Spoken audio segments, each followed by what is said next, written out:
সরকারি বিভিন্ন দায়িত্বপ্রাপ্ত বছরের তুলনায় একটু উন্নত হচ্ছে, কারণ কোভিড সিচুয়েশনকে কেন্দ্র করে যে আমরা একটু ভালো অবস্থানে আছি। এবং আমি একটা জিনিস বলতে পারি যে এইবারের যে পূজা এবং বিভিন্ন ক্লাব চেয়ারম্যান শ্রী সঞ্জয় পাল মহোদয়কে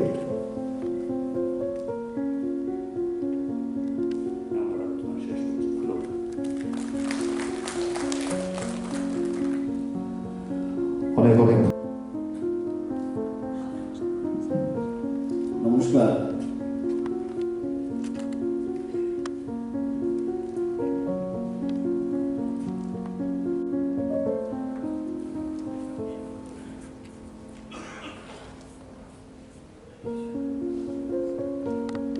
শারদীয় উৎসব 2021কে কেন্দ্র করে আজকের যে মত বিনিময় অনুষ্ঠান, চাঁদা কালেকশন এবং চাঁদা কালেকশনও আমরা সেরকম কোনো আমরা দেখছি না। দু একটা ইনসিডেন্ট হলেও কিন্তু সব কিছু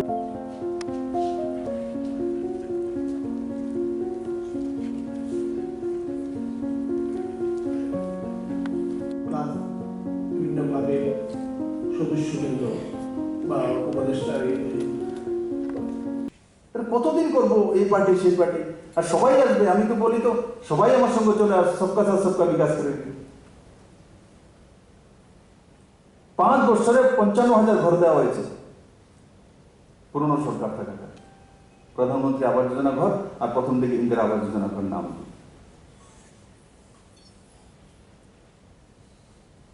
আর এই সরকার আসার পরে আমি প্রথম 1.5 বছরে 2 বছরে দিয়েছি 24,000 সামথিং। কিন্তু নিয়ম নীতি চেঞ্জ করে টিনের ঘরকেও ঘর দেওয়া যাবে সেই নিয়ম নীতি চেঞ্জ করে দিয়েছি ত্রিপুরার জন্য।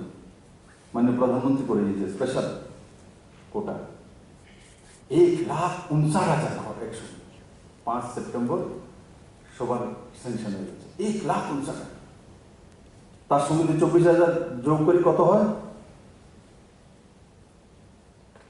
1,83,000 কাছে কাছে। 1,83,000 ঘর 3.5 বছর, আর 5 বছরে 55,000। আর তাতে ম্যাক্সিমাম পুরনো বিচারধারা যারা ছিলেন তাদের কাছে ঘরগুলো গিয়েছে। এই সরকার তো আটকায়নি। তার জন্য আমি আমার সমস্ত যারা আমার সঙ্গে কাজ করে বলি, ভাই সবার কাছে যাও না ভাই।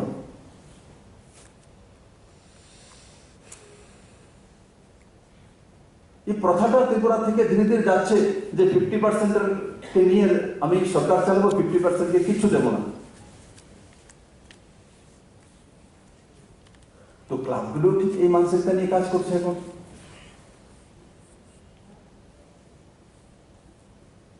আমি বলবো মাসে একবার যখন বসেন এইগুলো নিয়ে একবার আলোচনা করা যে কি পরিবর্তন হয়েছে আমাদের মধ্যে। আপনারা 80 জন সদস্যের মধ্যেই না আলোচনা করা, তার মধ্যে বলে কার লোকসান হয়েছে।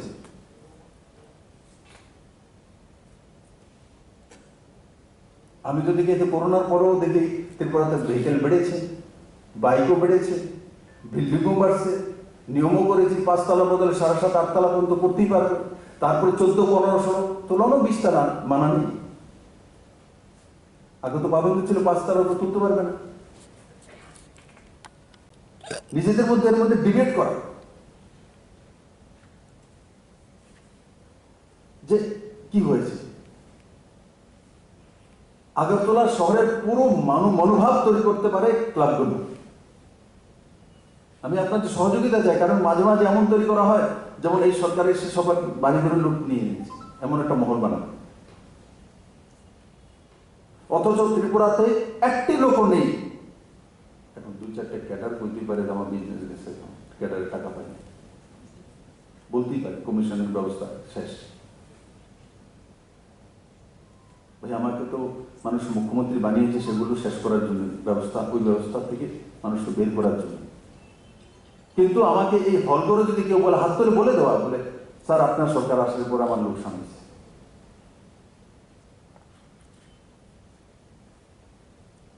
কিছু ব্যতিক্রম হতে পারে, কিন্তু ওভারঅল ডেভেলপমেন্ট হোক আর ব্যক্তিগত রোজগার হোক।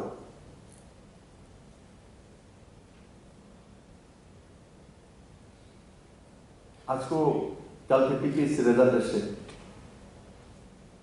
তা আমাকে ফোন আসছে, আমার ফেসবুকে ইয়ে পাঠান, কট্টর সিপিএমের করে স্যার একটা টিপিএস হয়ে গেছে ফেসবুকে।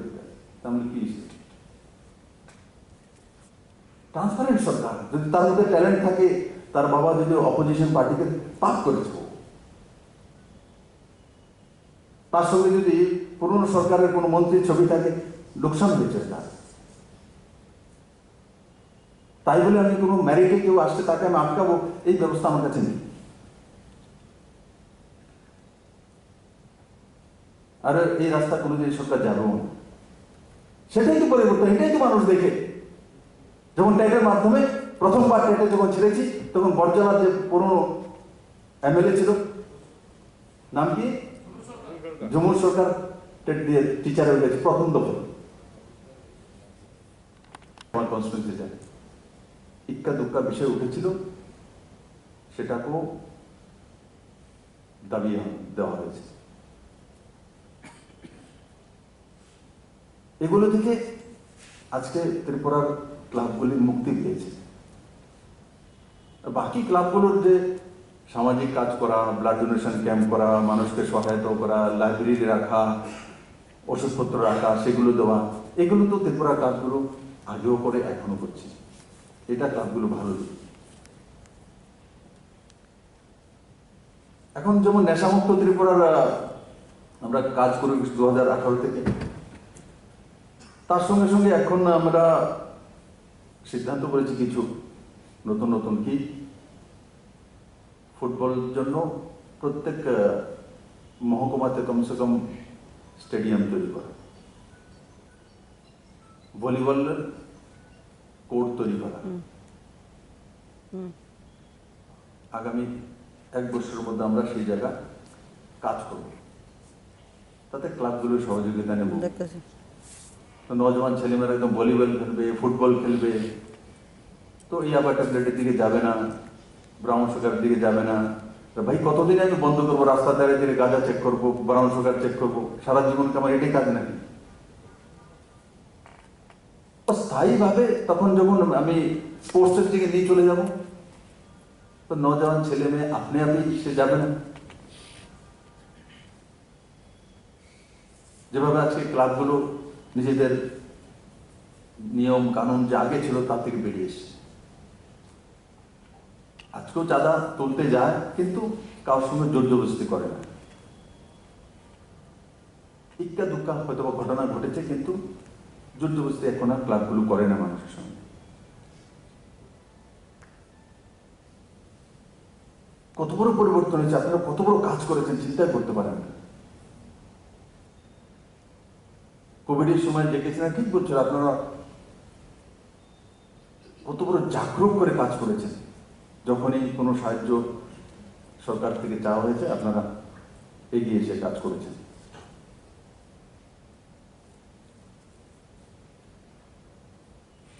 আমি আপনাদের কাছে শুধু দুর্গাপূজার বিষয়ে গাইডলাইন এইসব দিকে চলবে, আমি আপনাদেরকে বলবো, ক্লাবে যখন আপনারা বসেন, সাপ্তাহিক বা মাসিক মিটিং হয়, তো সকারাত্মক দিকগুলো নিয়ে আলোচনা করা কিছু কিছু।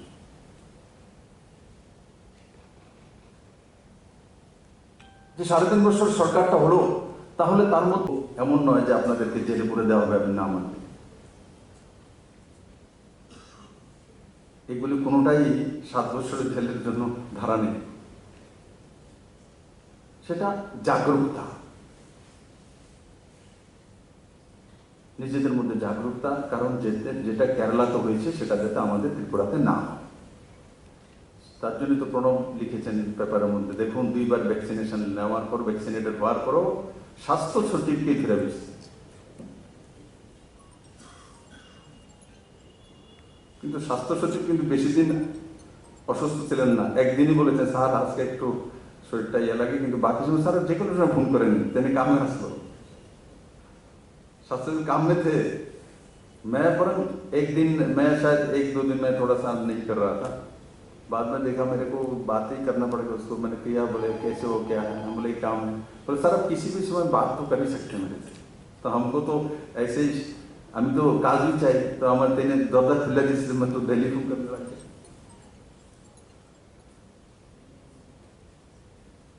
তাই সমস্ত ক্লাব ফোরামদেরকে আমি বলবো, যেই ক্লাবগুলো রয়েছে বা যারা এখানে আসেনি, আলোচনা করো আর আপনাদের সাথ চাই আমি। অনেক সময় আমার উপরে জিদ উঠতে পারে, দাদা সব কিছু শুনে না, সব কিছু করে না, কিন্তু দাদা কেউ লোকসান করবে না, বা যার থেকে আমি ছোট, আমি ভাই বা কেউ ছেলের মতো আছে, আমার দ্বারা কারো লোকসান হবে না, মনে রাখবেন, জেনে আমি কারো লোকসান করবো। আর নরেন্দ্র ভাই মোদিও গরিবের জন্য আর আম আদমির জন্য লোকসান করেন না, প্রমাণিত। কিন্তু কেউ যদি ভারতের দিকে তেড়া চোখে তাকায় তো তাকে ছাড়েন না, যেমন এবার গিয়েছে, তো স্পষ্ট তার সঙ্গে বিশ্বের সামনে রেখে এসেছে আফগানিস্তানের বিষয়, স্পষ্টতার সঙ্গে। উত্তর দক্ষিণ পশ্চিম উত্তর দেখানোর বিষয় না, ক্লিয়ার কাট বলে এসছেন এটা ঠিক হয়, এটা সবাই মিলে মোকাবেলা করা উচিত স্পষ্টতার সঙ্গে। কারণ কি, রাষ্ট্রকে ভালোবাসে, দেশকে ভালোবাসে নরেন্দ্র ভাই মোদী।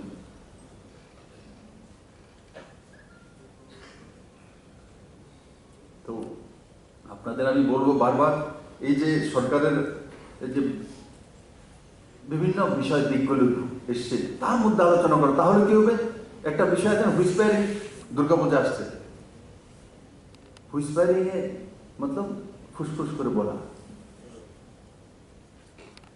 আমি পার্টি প্রেসিডেন্ট ছিলাম, তো পদ্মফুল দিয়ে করেছে।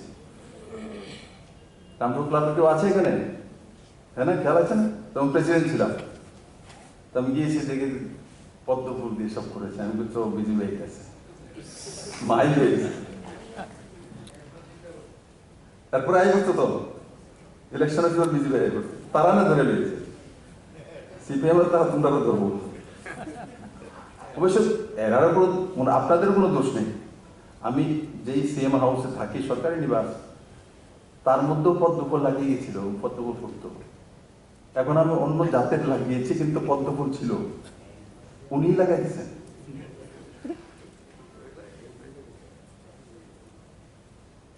তো যাই হোক, আমার এটাই বলা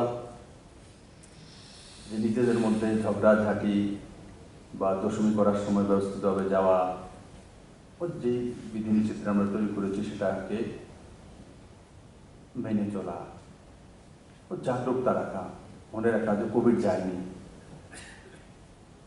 আমিও জনসভা করি, লোক সমাগম হয়, কিন্তু আগরতলাতে বড় সমাগম করি না, কেন আগরতলাতে এখনো 1.29 পজিটিভিটি। তো সেই দিকটা মনে রাখা। আর যেটা একটা বিষয় আপনাদেরকে বললাম, ক্লাবগুলোর মধ্যে যখনই আপনারা বসেছেন, তো সকারাত্মক বিষয়গুলো নিয়ে একবার আলোচনা করা নিজেদের মধ্যে, নিজেদের মধ্যে এইসব বিষয় নিয়ে আলোচনা করা। সমাজের মধ্যে সেটা যাওয়া দরকার যে আমরা ত্রিপুরা রাজ্য, আমরা রাজ্যে আয়তনে ছোট হতে পারি, কিন্তু ব্যবস্থাপনা বা সিস্টেম আমরা ছোট নই। আমরা যেটা করেছি এখন পুরো ভারতবর্ষ সেটাকে ফলো করছে, ছোট বিষয় না।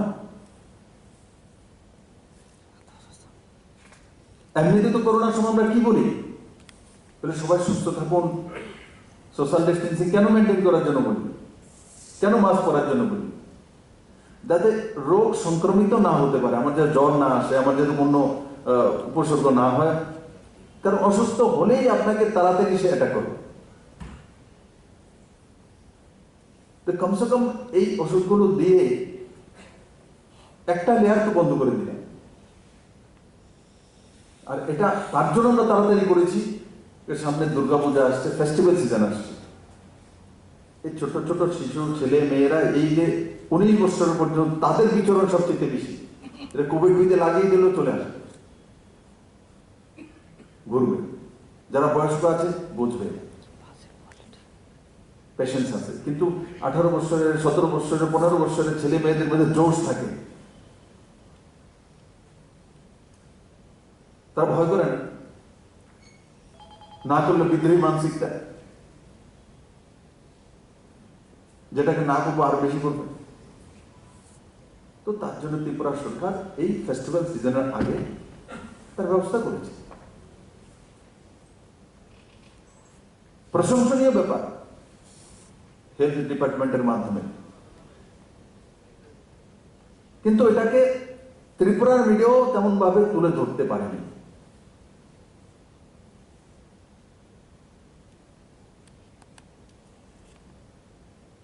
এটাকে সঠিকভাবে তুলে ধরলে সে সরকারের নাম হয়ে যাবে এমন নয়, বন্ধু। সবচেয়ে কাজ পাবলিকের হয়, সবচেয়ে কাজ হয় জনতা। আমরা যদি কেউ ভাবি যে এটা যদি আমরা প্রচার প্রসার বেশি করি তার মুখ্যমন্ত্রীর নাম হয়ে যাবে, সরকারের নাম হয়ে যাবে, এটা নেই। তাতে মানুষের উপকার হয়, আম আদমির উপকার হয়। তার মধ্যে আচ্ছা এটা হয়ে গেছে তো ঠিক, তো তাহলে আমি একটু ভালো থাকবো, মানসিকভাবে তার মধ্যে স্ট্রেংথ চলে আসে।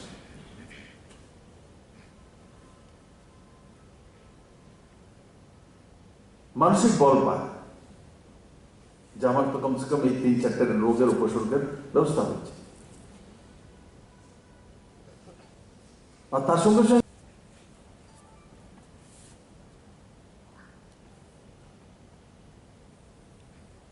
আমার খেয়াল আছে প্রথমবার সরকার আসার পর দুর্গাপূজা আসলো,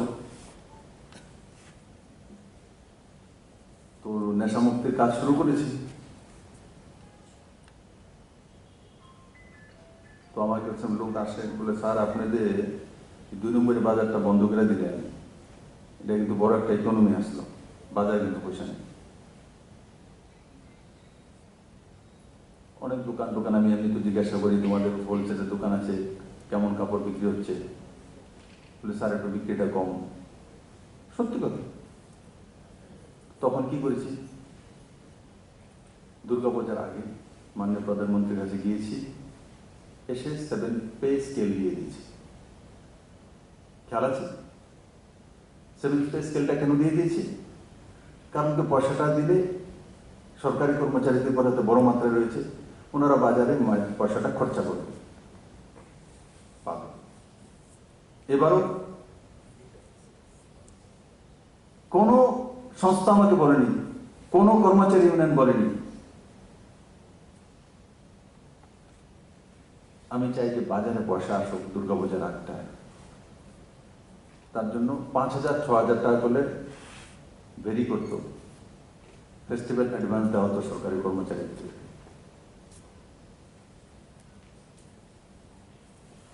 ডিআরডব্লিউ হোক, ডি গ্রুপের হোক, তারপর সি পর্যন্ত। কত করা হয়েছে? 5,000-6,000 বদলে 20,000 টাকা। আগে 500 টাকা বাড়িয়ে বলতো দিছি তো, সেই 500 টাকার মধ্যে কিন্তু আবার পার্টির চাঁদা লাগবে।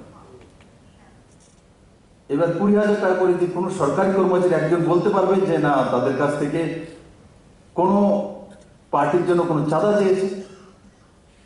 একজনও বলতে পারে। এই 20,000 টাকা করে দেওয়াতে দেখবেন সবাই টাকাটা তুলে বাজারে খরচা করে। তো আমার যারা বিজনেসম্যান আছে, কারো কাপড়ের দোকান আছে, কারো জুতার দোকান আছে, বিভিন্ন সবই তো করে নেবে, পূজা ফেস্টিভ্যালে লাগে, ফলের দোকানে যাবে, সব টাকাটা ঘুরবে। পুজোর সময় মানুষের কাছে ফাইন্যান্সিয়াল যে চক্রটা, মানে দীপাবলি, আমার দেওয়ালি মেলা, তারপরে ভাইফোঁটা নাকি, তারপরে শেষ না আবার মাঝখানে মনে বা কার্তিক বর্ত কি জানি আছে, লক্ষ্মী বর্ত, হ্যাঁ না? তারপরে আবার আসেনি কোনো কিছু, হ্যাঁ জগদ্ধাত্রী পূজা আছে। আর এখন আমি দেখি প্রথমবার যখন আমরা সরকারে এসেছি তারপরে দেখেছি না দুর্গাপূজা বেড়ে গেছে। 500-র কাছাকাছি দুর্গাপূজা বেড়েছিল আমার খেয়াল আছে 2018-তে। তো কোভিডের কারণে মাঝখান দিয়ে এটা প্রবলেম হয়ে গেছিল। তো এখন ত্রিপুরাতে পূজা অর্চনা ফেস্টিভ্যাল এগুলো মানুষ মন দিয়ে করতে পারে। আগে তো মাতার বাড়ি যাওয়াই পাবন্ধ ছিল, কোনো সাধু সন্ত এসছে একটু যজ্ঞ করতে দেয় আমাকে দিচ্ছিল না। আমি পার্টি প্রেসিডেন্ট ছিলাম, আমাকে এসে দুঃখ করছে আমি এত দূর থেকে এসেছি, আমি একটু মাতা বাড়িতে সামান্য উপরে একটু লোহারি এর মধ্যে যজ্ঞ করতে যে আমার একটা মানত ছিল, দেয়নি, যজ্ঞ করা যেত না এটা।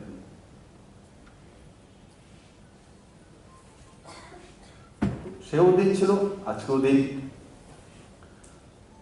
আমি এটাই বুঝি যে মানুষের যখন নিষ্ঠার সহকারে পূজা অর্চনা এই নিজেদের কালচারাল ফাংশন সিস্টেমের মধ্যে থাকে তো মন মানসিকতা ভালো থাকে, ব্রড মাইন্ড থাকে, ওর সমাজের মধ্যে একটা পজিটিভিটি থাকে। ছোট বিষয় না, কেউ বুঝতেই পারেনি, তার জন্য কোনো আন্দোলনও হয়নি। কারণ আগে তো আন্দোলন হলেই সবাই বুঝতে পারতো যে কোন কিছু হচ্ছে। কেউ আমাকে পত্রাচারও করেনি, কোনো এক্সপার্ট বলেও নি। যখন সরকারের কাজ করার মানসিকতা থাকে আর তন মন ধ্যান দিয়ে মানুষ এবং রাষ্ট্রকে রাজ্যকে ভালোবাসে, তখন এগুলি আপনি আপ সিস্টেমে চলে আসে। জে কে সিনহাকে আমি ধন্যবাদ জানাবো, এই ধরনের আলোচনা হতো তো জে কে সিনহা এই আইডিয়া নিয়ে এসে স্যার এইভাবে করলে ভালো হবে, লাভ হবে। আর তার পরবর্তী সময় আমরা এটা কাজটা করার পর তো সেন্ট্রাল হেলথ ডিপার্টমেন্ট অ্যাডপ্ট করেছে ত্রিপুরার এই সিস্টেমটাকে, অ্যাডপ্ট করে অন্য রাজ্যদেরকেও নির্দেশিত করা হয়েছে এইভাবে করার জন্য।